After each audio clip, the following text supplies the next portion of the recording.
Steve from MIRP, and I am here with Ben, Carl, Kyle, and Dave from Ligature Marks. How are you? Hello. Hey. Hello. Cheers. First, I want to know your thoughts on how the very classy listening party went the other night. Was it everything you wanted it to be? I think it was absolutely everything we wanted it to be. Attendance was good, sold out. It looked great, sounded really good. The crew at OMSI was professional. It was a good night. Who has the hookup for OMSI? Dave. It's me. And who had the hookup for the cool open bar? That was me as well. That was it was a very fun night. Very, Cool. very Everything nicely done. around the OMSI event was Dave. Yeah, it was something I remember going to laser light shows back in high school at OMSI there, and there was one called Laser Rage Fest that I remember in particular where they had it was a mix of Slipknot and Deftones and Rage Against the Machine. Rage Against the Machine was part of it, yeah. Nine And Inch I remember Nails was thinking on it. back then, what would it be like to have my band as part of a laser show? And so this kind of been a dream of mine forever. And this band, pretty much where we're at now, was like a perfect opportunity to do it. I worked at OMSI for a lot of years, so it was awesome to be able to do that. The last I'd been there, I think I was 18, and Laser Floyd was all they did. Okay, yeah. But Yeah. it was a very nice night. They still do it. Yeah. Do they? Yeah. Yeah, Pink Floyd is Still do the it. thing they've always run I want to see that. year after year. I've never seen it. Yeah. Do you see other bands being able to do that? Do you think you've set the path for that? Beyonce's doing it right now. For real. Right now at OMSI, Laser Beyonce. It's true. She copied us. It's fine. Yeah. It'll be interesting. I Trendsetters, think Beyonce. if somebody else from the local scene does it and they're in the metal genre, it's like, okay, we know who blazed the trail. I'd be happy to see other people do it, and I'd be happy to go scope out and see what other people, if they have a unique take on it. Also, that our event was fun because we got to hang out with 180 people that were our friends. It was really cool. That and our first show with Insomnia were a good chance to go hang out and kind of unite people, if that makes sense. Yeah. A lot of people hadn't seen in a long time. It's fun to try to build a community with the events. I think that was one of the coolest pieces for this. Yeah. I think that's the trick to having a good scene, right? Is building that sense of community. Yeah. You had a lot of local support. Yeah. It was nice. So Ligature Marks is a relatively new band, but you guys are not new to the scene. I want to know how you guys know each other. Before you answer that, though, Kyle, I want to hear how you and Carl met. Oh, this is funny. So, God, it must have been 2007. I was playing a show at Rock and Roll Pizza, the infamous. Rest in peace. I miss that place so much. I was playing a show there, and as I was on stage playing, I have a twin brother who is my world, and he was down in the pit. He got hit, thrown into a guy, and then got thrown into this other guy, and my brother and this guy had words, and then this guy just decided to throw my brother from behind into the front of the stage, so I just started rifling sticks at him and stopped the whole show, and I think I told him I was going to kill him or something like that. Yep, I was there as well. And yeah, made him leave and whatever. So our friend that he came with texted me, and she's like, "What was that all about?" I'm like, "Just come back. I feel like a dickhead right now." So Carl comes up. I'm like, "Yo, man, I'm really sorry that I acted that way, but the dude you hit was my twin brother, and I am my brother's keeper."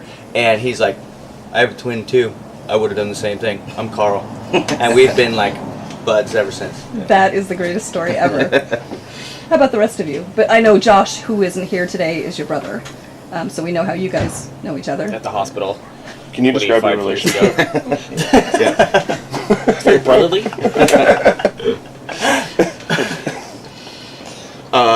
As far as Ben and I, we were in Six together back from the early 2000s to 2007-ish. Yep. And Kyle was part of that towards the end of those years. Played with them a little bit. Yeah.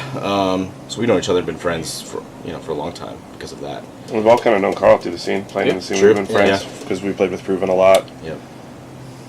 When I started in the scene, it was Six was the band. For local bands, it was that was the shit. And so that's kind of how I met them. Low standards back then. Very low standards. But then, ended up playing in Six, and then you joined Falling Closer. Right. And Yep. yeah, so this is the first band that we've all played in together, and the first time I played with Carl. But other than that, we've kind of just all. It's kind of just naturally evolved. I was just going to say that this project felt very natural. Yeah, all of us. If you If you had to say one person was responsible for putting this band together, Carl. of you guys. Yeah. Okay. Carl. 100%. Drunk conversation at Hawthorne one night. Yeah. That's really what it was, Brad. Tequila fueled conversations. My favorite part about that was the next day, Ben's like, was that just drunk talk or are you serious? And I was like, I'm serious. Let's do this. Would you say that it was kind of a quick decision, or was it something you were thinking about for a while? I think it was kind of spur of the moment. I didn't know he was looking for a singer, and I don't think he knew that I wanted to be a singer anymore. So Yeah. Yeah. Our friend Brad was, he was the matchmaker. I was telling him, I was like, I have a bunch of music. One of the guys quit, disbanded the band, but I really want to do some stuff with the music. And he's like, well, are you looking for a singer? I said, yeah. And he's like, well, I know a singer right here. And he kept pointing to Ben, and Ben's yakking away, schmoozing with everybody, trying to hit on girls, trying to steal people's beers. No. Yeah, so we started talking, and we were like, oh, that'd be cool to like get together. And I was like, I'll send you some stuff. And I think I was sending him stuff the night of. And then the next day, you're like, hey. I was like, is this for real? We're going to do it? And Yeah. he said, yeah. And he called me one day, and he was like, I'm going to be at the studio tonight if you want to stop by and kind of get the juices flowing. And I showed up at the studio, and he's like, all right, the booth is ready, the headphones are in there, and the mic's all set up, so just go ahead and go and lay some stuff down. And I was like, this is your idea of getting the juices flowing? Like, you're kind of coercing me into being in this band right now, and I feel uncomfortable with it. I was going to twist his arm, but he does jujitsu, so I figured it'd be a bad idea. Yeah. Yeah. And it's funny, because that day was literally 1 year to the hour from when our record came out. Like, not by any... You didn't plan it that way? We didn't plan it that way at all, that's but neat. literally to the hour. Like, I was, a year prior, I was in recording the very first line of the first song on the album. It's a very Which fruitful also year. was, yeah. That's great. The synchronicity was pretty weird. Carl, I know that you also play in Vintersea. Who else are you playing with now besides this band?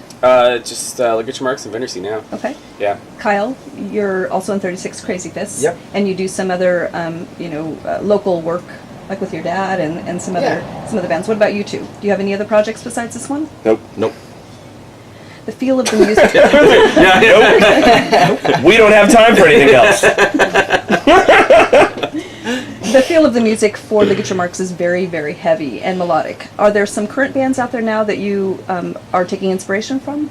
I am the worst person to ask about current music. Like, I listen to Bob Marley and Black Flag, and my musical taste as far as current music, I don't know. When somebody shows me a new band and I get excited about it, I get pretty excited about it. There's a new band called Russian Circles. I've been jamming on them. They're all instrumental, very proggy, sludgy, heavy. And they've only been around for like 15 years. Only like 15 years. That's So that's new for Ben. Brand new. See how current I'm up to date. Is it just that you're too busy, or you're just not that interested in new music? No, I just find myself getting stuck in the loop of listening to the same things over and over and over. Carl? So, new bands, Architects from the UK. I think they're incredible. They're amazing. I'll say Bring Me the Horizon, just because their older stuff was really good. I know a lot of people will be like, what the fuck, but I think their old stuff is really well done. Good mixture of heavy, melodic, everything like that. Fire from the Gods, they're on Rise Records, which is a local label, or kind of used to be. They're really good. Bury Your Dead. A lot of just, classic stuff as well, too. Throw me a yellow Better one? toss, come on. A yellow one, dude? Yeah, Make Them Suffer. Just a little bit of everything, I think. A lot of newer stuff. I think really, really try to stay current on music. There's a lot of really good stuff coming out. Northlane's another one I think is really good. And I'll say Deftones, too. We have a new song we're working on that's definitely, we call it the Deftones song. Even though it's different. You're just outing yourself. Yeah. Gotta do it sometimes. Man of many mysteries, Carl Yeah. Winter he is. Yeah. And I would say on it. I'm pretty similar to Carl, where I try to keep up on modern bands a lot. I think out of anybody in the band, Dave is probably the most, especially when it comes for to sure. local stuff. He runs a local music page. He's up to date when it comes to what's happening in and around town, that's for sure. And then he's usually my go-to when I'm like, dude, I need something new in the heavy range, or I need something sad to listen to. What do you got that's brand new? And he's like, this is your band. Right. I like playing matchmaker for people in bands all the time. People have a certain Musical vibe they want. Musical Yeah. matchmaker? Yeah, You should buy exactly. that fucking domain. There you go. You should. I'm the same way, but I can only Steal do that like shit. hateful and sad. I can't do love songs. Gotcha. I can do hateful Yeah. and sad. What do you mean? Like every song's about a girl. They're all fucking love songs. You just don't know it. It's just, what extent is that love willing to go to? You may be right. What about you, Kyle? I'm awful at new music. You tend You to asked like the guy wearing a Motley Crue classic. shirt. I'm an Yeah. old soul, Yeah. man. Like, I'm like, give me some fucking Rat and Yeah. Some BG knockout. I'm good. You're into old school hip hop too. I man. love. Yeah. Well, not. No, I like West Coast gangster rap from the '90s. Okay. Like strictly, but I'm a big fan. Yeah. I can always depend on Kyle putting on some Selly Cell driving 5 miles an hour down the street, bumping that shit. No. So I want to talk about your first video for Fire and Flood. It's intense. It was cold. I remember you and I think, had something to eat that day when you got back or something, and I remember it was super cold. Where the location, was it here in Oregon? The location for that video? All of it was Oregon, but different parts. We did like 10 locations. Yeah. Beautifully, No, it was like 10 trips. I think like 6 locations or something. beautifully shot, and you did through your Hot Carl Productions did that video. Yep. And it was really me, Dave, Cher, Ben, your brother-in-law, Yep, my boyfriend-in-law, sister, whatever. my boyfriend-in-law. My sister's boyfriend. Yeah, Kyle. Like everybody held the camera at some point or another on a lot of it. But we spent most of the time up in Mosier, Oregon, so the mountainsides there. We had a couple trips to Astoria, some Fort Stevens stuff, a Cannon Beach trip. We did a pool out in Sandy, Oregon, which is an adventure because it was all snowed out and like. Well, that was actually funny because I wasn't there that day, but they went to they had a reserved time. They paid for it and all that, and we it renting a snowed. pool. So they shut the pool down without telling them. So they just randomly put up this post "Yo, where's the pool?" And then they got a pool to do the underwater scenes. So it's just that's when we kind of all were like, "Dude, this shit is all happening," and it's all falling into place. Right. Very. Probably days. Natural. Natural. I don't know what it is. Maybe It's just pheromones. It's the synchronicity, man. It's the synchronicity of the universe, Kyle. Don't Show 'em your get too pistols. deep on me. Yeah, you're a little hippie for us Crystals. here, man. These ones? So it sounds like you're the inspiration for this band. It sounds like you're the put everything together brains. If you two had to put your positions, what would you say? And do I have that right? I don't know. I'm the talent. He's not wrong. Yeah, totally. He's not wrong. Kyle's like the shift manager. He's the one that makes sure that everybody's doing what they're supposed to be doing when they're doing it. Especially with playing live. You're Yeah. definitely that guy. Yeah, like it was a live performance. And Ben, you? I'm just riding coattails, man. He's done all the artwork. Security. So Graphic design. the photos that you saw for Fire and Flood, one of the things I was most proud of when we did this was, besides the teaser that did really well, we had the promotional pictures for everybody that we took out at the beach, and then we also did some here in town, actually right back over here. And Ben just did an amazing job on the graphics. So we had the where we be when the fire hits, where we be when the flood hits, and then the current group photo, which is our heads with the eyes kind of lasered out. It's super stylistic, really well done. And if you saw the original pictures, you never guessed that's where they were going to end up. And every time we've sent anything to any press or anything like that, everybody's they're like, oh my god, this is jaw dropping. Between the music videos, the photos, yeah, everyone's been super impressed. It's been really cool. Dave and I were talking about that earlier today just about gonna say how that, how the style, the vision of this band, the appearance of this band came together so naturally. We didn't have to we never sat around and had a discussion about it. It was just all the pieces just kind of fell into place. Right. And everyone kind of fell into their job. Yep. That too. Easily.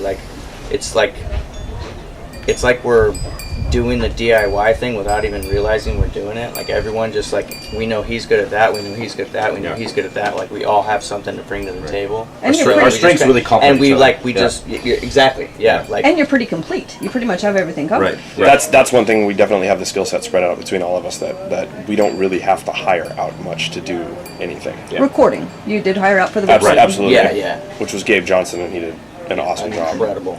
So the lyrics for Fire and Flood, I was surprised that you named it Fire and Flood instead of Set Oceans on Fire. What was your decision?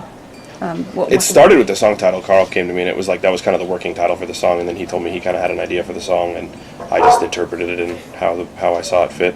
I guess the world kind of moving in cycles and inevitably resetting itself. Doesn't really matter if you're good or bad. Mother Nature's going to fuck you up no matter what.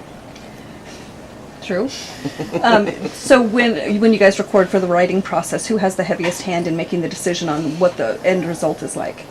Do you all collaborate on that, or does one person have the vision? We all collaborated, but the way that this kind of came together was this. He had the songs him and Josh had all the songs written, right, and they had complete songs, and they had it all mapped out with programmed drums, and they sounded like they were songs and stuff like that. So it was really like the way that this one came together was a lot of just him and Josh and their creativity. When I recorded drums to it, I changed some things, but I just made the drums like more live instead of just like, you know, fake drums. I think your But- drums added such a new feel to the whole record, though. Like, I was pumped on it before, and now it was just like, fuck yes, dude.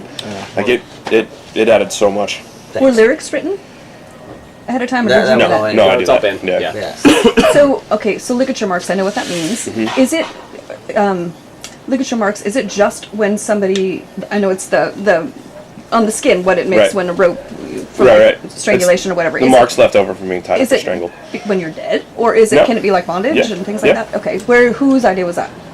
Mine, I think. Yeah, it was. And I Any was, story behind that? Is it, I don't know. I thought about it one day, and We I had a was rough night.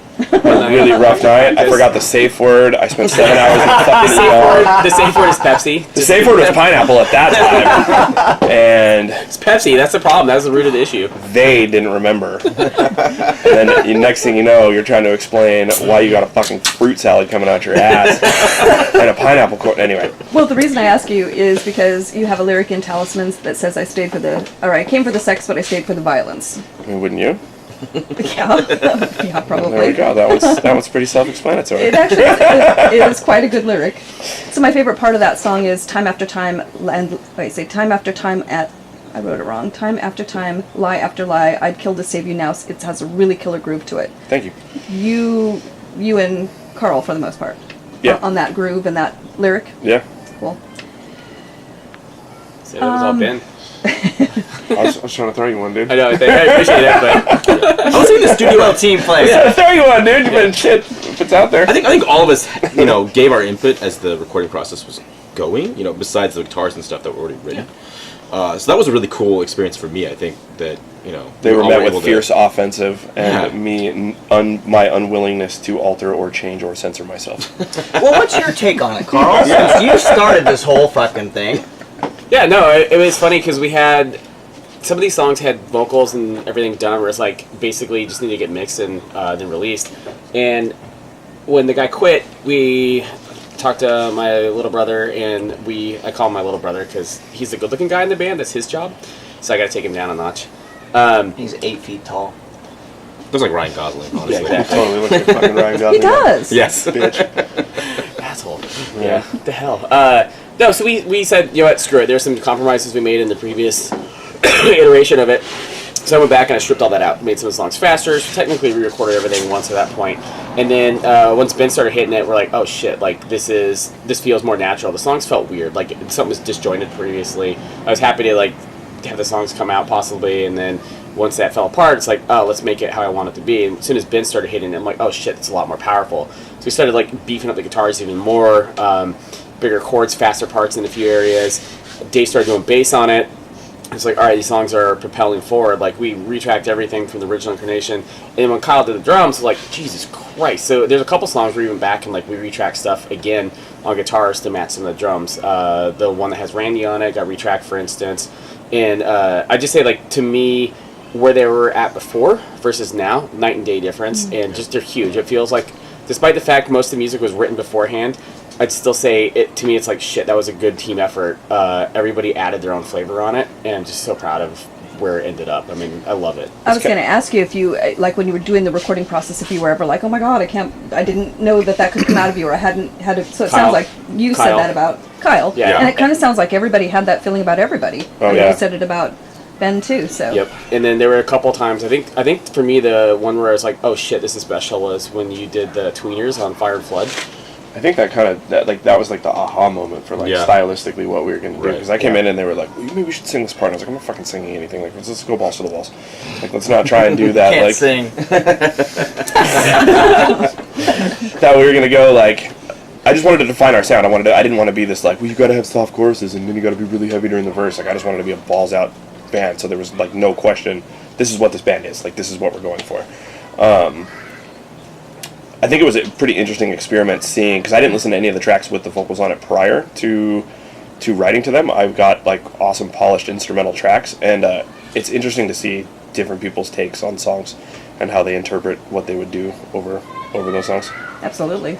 I want to say something really quick too. With like back in the 6 days, your vocals on those songs were really kind of what you're talking about, where you were screaming in a lot of the verses and stuff, and then we had the pretty singing chorus. I think that because that was the formula. Totally, You know what I for mean? that Like, thing, and yeah. that's what we were fed all the time was like, you guys got to have like that hooky chorus, and it's got to be like super pretty, and then you're gonna get all the chicks to your shows, and then when you get the chicks, the dudes are gonna come to your shows, and the dudes are gonna be like, "Wow, it's super heavy," and like, I think trying to fit yourself into any formula is weird. How important is getting girls?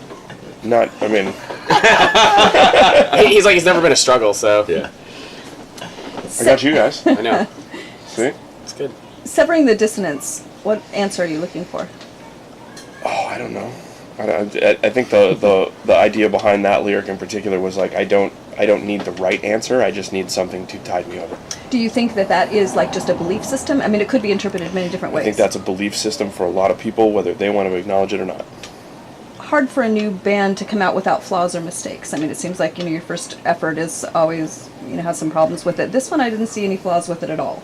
So do you Thank think... you. Yeah, Yeah. Jesus. I was like, I didn't think of 100 of them. Yeah, me too. Wait for like, oh my God, Right what's off the gonna- top. what's gonna happen? Measure 7, all the this snare right drum. Same thing with your first show. I was there when you guys opened for Immolation. I'm sure there must have been a lot of things that went wrong, but from the fan perspective, nothing went wrong. Do you think it's because you have the right combination? Do you think it's because you guys are seasoned musicians? Why do you think that is? Did you wait enough time to come out? What do you attribute it being so perfect? Just the level of talent in the band. I think that there's a lot to it for me personally. Like, the talent's there, the connection between us, like not Yeah. only as band members, as people. Like, we've played together for so long. At least the three of us have been playing together for like fucking 15 years. Yeah. So like we know each other inside and out, and like we understand each other's gross. Sorry. I was fine until Carl's giggled, I couldn't fucking... Yeah, I walked right into that shit. Yeah. But I mean, like, we are friends and like Right. family, and we've known each other for so long that like there's just something that naturally just comes out. That Yeah. I mean, Like we So, even like, check we up on didn't- each we other. never had Like, to, if we don't hear from each yeah. other for a couple days, Yeah. like if Kyle's on tour, like he'll send us a message like, "Hey man, I love you guys. I hope you guys are doing good." I think there's a Yeah. lot of positive feeding to each other that we do. Like we're always trying to build up our strengths rather than focus on our weakness. It does seem like your brothers. Yeah. That's really cool. I mean, every once in a while, Swift kick in the ass. I think like, hey, it's experience factor too. Like the fact that we've all been, we've done it. Yeah. Like, I mean, we've all been in bands whatever locally. levels, we've all done it for so long. Like, Yeah. we get the whole process. Right. Like we are seasoned. Right. Because So- all of our past bands too took things very seriously. Six, Falling Closer, Proven, Everyone Nova was, Eyes, like yeah. all that stuff. Were bands that did some moving in the local scene too. So it's you put all those pieces together to make this, and it's going to sound pretty pro right from the beginning. Envision, I think. Yeah. yeah. Tough to do. I mean, And there's just so many commitment, bands that you know. like just dedication and commitment. Like when we all decided that it wasn't just going to be an EP. It was like we were going to like do this like as much time as we can all dedicate to it. We're going to, and we all have. Like that's another thing. Yeah. It's not like a side project. Like it's another band, but it's not a side project. Like I look at side projects like, oh, we'll get to it when we get to it. Like any free second any of us have, it's going to this. We're doing something. Like if I'm not doing 36 stuff, I'm doing LM stuff. He's not working, he's doing this. Right. Trying to So, keep the you know what I machine mean? moving forward. Yep. Ben, the Burial, who are you mad at? I don't think anybody in particular. I don't know. Just Me, Politics, the... I think State it's, of the world. I think it's the right political climate to be pissed off in music again. I mean, for fuck's sake, Rage Against the Machine got back together. Fight Like Hell. The background vocals feature Randy Curran? Curran? Curran. Curran. That was really effective use of a voice there. Whose idea was that? I think it was, I don't know, we were just sitting around in the studio and we had a Mary Clayton Rolling Stones moment where we were like, man, we need to get a female singing background vocals Yeah. on this track, like right now. And it was, midnight, and called her and was like, you gotta come down here. And she like there's video of it, she's in her pajamas. It's hilarious. She came in, she's like, what? Recorded her fucking vocals, and we're like, maybe we should do the whole song. I'm unfamiliar with her. Is she in a band? Nope. Look, just she's a great diamond singer. in the rough, man. She's incredible. That was her second time being recorded ever. Wow. And she recorded a cover song in our basement with Brad, who is the reason that I am in this band. Okay. Who match made Carl and I. we recorded a cover tune with her one time here. Yeah, she's great. That's the second recording ever. The EP came out just a little over a week ago, 6/29 It came out on the 6th, actually. of June? Yesterday. July. Oh, Joe. Okay. It dropped okay. yesterday. So we did the release party early. The It was release a week party and the download was like for the people that came to the OMSI thing. They Right. got it early, but it actually came out yesterday. Okay. I thought it was 6/29, but okay. So at that listening party, you did something really cool. Gave a code on the back so everybody who attended could download it. That was Right. really neat to do. For the rest of 2018, what is your expectation, or give me what you think is going to happen, and what would be your wildest dreams that would happen for this band? So, I think they're one and the same. yeah, I'll just say I always look at the tactical level first, and I'd say we have 2 music videos quasi in the works. One we've already filmed all of it, and then another one we're planning. So the first song is going to be The Burial. That'll be the first music video. Outside of Fire and Flood, that'll be out next, and then hopefully Talisman. We also have plans for Fight Like Hell, and we've talked about something kind of simple for Severing the Dissonance. So I'd say we're going to do a music video for each song, use that to push it when we can. We're going to just try to put on the best shows we can in the meantime. So that's at the tactical level. Yeah, hopefully get another EP in the bag Yeah. by the end of the year. By the end of the year. Yeah, probably recorded by the end of the year. Do you think it's important to put out like smaller releases, like a 5-song EP, than doing a full album, so you're more relevant and staying in front of people? Is that the decision? See, we've Is that tossed why? that around. We were talking about doing a full length. We were talking about if we did the next EP, immediately after doing the next EP, we do a full vinyl and do both EPs and kind of release the two together on a vinyl as a full length. I don't know. Who knows? It depends. I feel like people's attention span's pretty short. So Especially with the internet, I hear that a lot. Right. Actually, that bands that you'd expect to put out a full album, they're just putting out singles or EPs just to stay Yeah. relevant. Yeah. Well, you have to push something. So I think Proven, what we did for a while was we just did one song at a time. And that was pretty cool. One of the problems is it's hard to go back and package them up properly, because it's at what point do you package them up, and do you have a couple that you like package 5 songs plus 3 new ones nobody heard to make an album. So what we did for this one was we said, all right, we're gonna do an EP, but we'll push each song as a single and make sure we're really dedicated to doing that. And that way you end up kind of the same effect. The EP's out, people can buy it whenever they want, but you're pushing like The Burial next, for instance. We're all going to push that really hard for a couple months once that video comes out, and then after that it'll be we Talisman. put out like a 17-second clip, and it's already getting pretty good response Yeah. too. So for those 5 songs, you put the first one out. What time period do you think that can go? 6 months? No. A year? No, I think basically the shelf life on anything is like 2 months. Oh. Basically, I'd say really honestly, it's the first 2 days, and then it drops to 80%, and then you have to really put a shit ton of work in to keep it alive. And that's been my experience. Is basically if you want somebody to Or to hear keep it something- growing though, because I think when the people that get it and like it, they stick with it. I mean, you know how it is when you get a song that you love and you're just like fucking repeat again. Yeah. New discarnate. Yep. Yeah. But I think that's the idea of making a video for every song on it, is that you kind of bring back the life of maybe something that dropped off a Yeah. little bit with a new video that matched the song you've heard already. Yep. So that's pretty cool. And plus, so much content is visual now. I mean, everybody's on their fucking phone, so it's like you need content. Like that's why we did the animated album artwork. Like it's never going to go anywhere but Instagram. People are going to see it and go, "Oh, that's neat." And they're going to keep scrolling. Yeah. But keep it as interesting and make everything that you do have depth and have content to it. Not just like, okay, here's an album cover, make it animated, or make a video story to go with it, or. And I think that falls in line with what we're doing with the songs. Doing a video for every song. I think that's really smart. I just read a statistic that 55% of people would rather watch a video than read, like a tutorial or anything like that. So I think it's smart. You have 5 songs now. If you were set to, be in a higher up spot opening for a national band, would you have enough material to fill Yeah. half hour, 45 Yeah, minutes? yeah. The next EP is pretty much written and half recorded. So If you had to describe Ligature Marks in 2 words, what would you say besides Ligature Marks? I just realized that doesn't work very well. Heavy, 2 words. One word, dude. God. heavy melodic, heavy good lyrics. 3. Heavy good lyrics. What? Just sit this one out, dude. Let Kyle answer. I gotta think for a sec. Yeah. Beautifully savage. Ooh. Mr. I'm not good with words. Getting somewhere. That's a good one. Awfully moist. Is that because it's so hot out, or I'm sweating. Wait, what was yours again?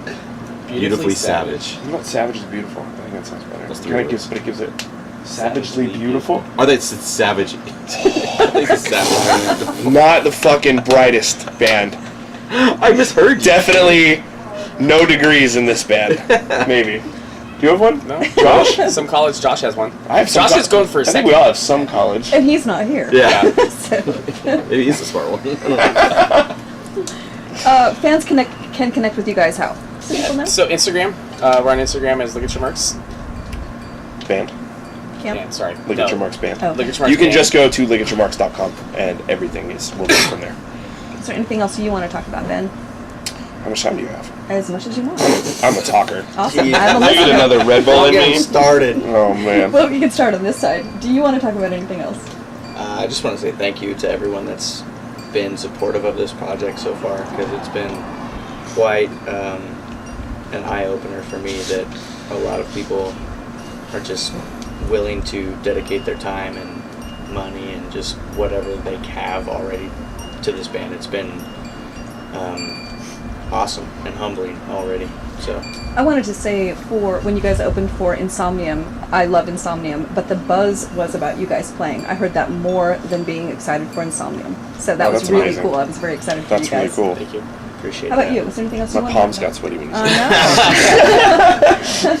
know. Yeah, I guess my first thing is thankfulness too. I just, there's a certain group of people that I remember specifically back from the 6 days that are, I've reconnected with, and they've been super supportive of this new project, and just really thankful for them in particular. Genuine How- music fans. Yeah, totally. I just, That's huge. I mean, getting Yeah. people to believe in something that you believe in is like, that's sometimes hard to do. I mean, the whole spectacle of like people still getting together in large groups to watch a performance on stage is kind of an awesome thing. And Right.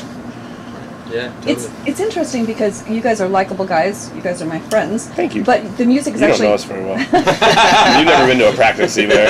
It gets vicious. I'll come And I sometime. quote the other day, Kyle looks at me after we played a song and he goes, "Are you fucking happy with that performance, bud?"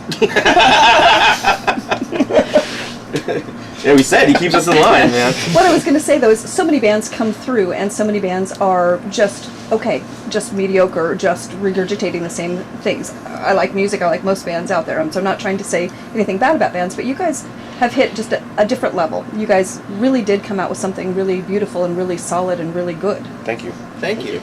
Wow. I think we had a vision in mind. I think we had. I think we weren't going to take it lightly when we decided to do it, because I don't think any of us have time to waste on doing it as like a hobby. Right. We came in as a team too. Like every one of very us much worked so. our asses off for this shit. So it was like, and we did it together. So it wasn't one of those things where it's like, it just, we've all put in our part. It wasn't one guy doing the whole thing and then like us riding the coattails of it. Like we've all, so. Yeah, everybody In one pushes way or the it other, with high standards and also just bring out the best in each other.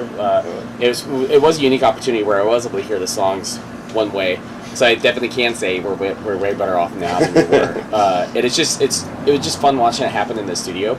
I can't wait to start tracking again on the second EP, because every time we go in, you start working on stuff and you just hit it, and you watch the songs develop and kind of grow from like, oh, I have this like that initial spark to like there's the final product. And it's just so neat to see people helping bring out the best in each other on it. And you end up with like rough skeleton to a final track, and it's just like, wow, you look back and it's like, how do we get here? This is so cool. When you guys write a song, I've always wondered about this. Do you think of it like as your child or your baby or a thing? So, you must feel very proud of it if you had that initial vision and then it turned into something beyond what you had expected. Yep. How do you know when a song is done? Does it just feel done Sometimes they're never done. I don't think the song's ever done. Yeah. Yeah, that's my thing. I still have Because songs. after you play it, like say you record a song and you release it and that's what people hear, a month later, like you're doing something different to keep it interesting for yourself. Because if you're playing the song like every night, day in and day out, like even if it's like one extra hi-hat hit, it's got to be something different to like keep your mind. Cool new little flam. At So the you don't end get there. lazy and just like bored and just like then you're just like spacing out thinking about like, okay, this oh fuck, I missed a part, like. So for me personally, I got to keep something. Change it up a little. I don't think a song's ever finished. Was there anything you wanted to talk about further? So we have another show coming up with Rest Repose on July 18th. It's going to be at the Paris Theater. Really excited for that. Pretty quick, we'll have... Paris Homecoming. So Yeah. I Paris thought about the Homecoming. show all together. And everyone, you want to talk about anything? I'm like, Yeah. nah, we good. We good. Oh, by the way, there's a show. Well, then Carl just started rambling, and I was like, "Oh, man, I could do fucking 50 other things we can talk about." Yeah. No. So we have the show coming up. We have working on finishing the music video for the song "The Burial." Really stoked for what we're gonna do for Talisman, and we also have a really awesome idea for Fight Like Hell. That'll be fun. Yeah. If it goes That's what down, we're if Get it in goes touch down, with us if yeah. you want to be involved in craft night, be a part of the music video, like I mean, for real. if you have talent in macaroni art, if you are familiar with construction if you paper, can cut cardboard, if you have X-Acto knives, paint, we want you for our video. Please. Sounds intriguing. If you love Kurt Russell, You've said too much. I didn't say You shit. fucking said too much. What are you talking about? How about you? Yeah, You said you million had a lot things. to say. Is there anything you want to talk about? Yeah, I'd like to talk about the fact that Dave the other day mistook Patrick fucking Swayze for Kurt Russell and almost got stabbed in the joke. See, and that's another problem. Is like text message. I didn't know. I was Total literally. joke. I was gonna drive to your house. And I know. Like my next Call me text after message that. was. My next text message after that was. And just like that, we were looking for a bass player. Do you love Patrick Swayze? No, I love Kurt Russell, but R.I.P. Patrick Swayze. I mean, fuck, come on, Dalton, ripping throats out. Roadhouse, man. Thought you'd Roadhouse be- is a good movie. Thought you'd be big. Ghost. Swayze's I'll Ghost. say it. Yep. Come on Yep. now. It's an Dude, so amazing good. movie. Ditto. So good. Donnie Darko. Oh yeah. No, he's a Good call. pedophile. No one fuck him in that Still did a movie. good job though. Fuck that Yeah. shit. Still did a good job. It has been our Baby pleasure mice. to sit down with you guys, and we wish you all the success. This is. Are we? Since Thank we're, you. we're done with the We don't interview, have to be we can done. still hang out. Keep going. Yeah. No, you're done. Go home. Thank you so much. We have a lot. Thank you.